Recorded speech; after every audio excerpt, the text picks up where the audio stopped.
Okay, so for parent-teacher conferences, my first parent-teacher conference, I was freaking out. I was like, oh my gosh, no one told me what I need to do. I don't even know. And so we have to go into this conference room. There's a small one and there's a large one. My first one was in the small one where usually just a few of the teachers show up. But I show up and I'm like, okay. I arrived like 10 minutes early, which no teacher does that. They get there like right on time or a little bit later because people are so busy. But it's always better to be on time or early. I found. But I get in there and I notice all the other teachers have the grades out of the student. And I'm like, ah!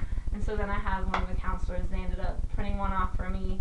And so then what happens is the parents in there with the counselor that's kind of, leading the whole meeting, and each teacher goes around and describes what their students like in the classroom, behavior-wise, grade-wise, homework-wise, all these different things, and what's making them successful and what's making them, struggle in the classroom. And that way the parent can get a lot of feedback from a lot of different people.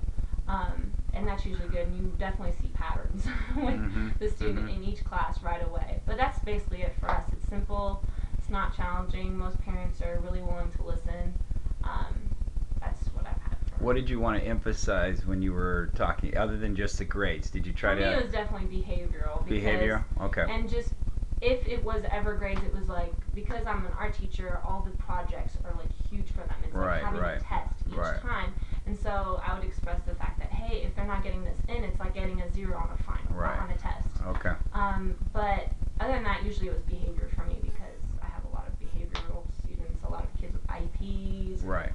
A lot of kids who have English learning as their second language. Yeah.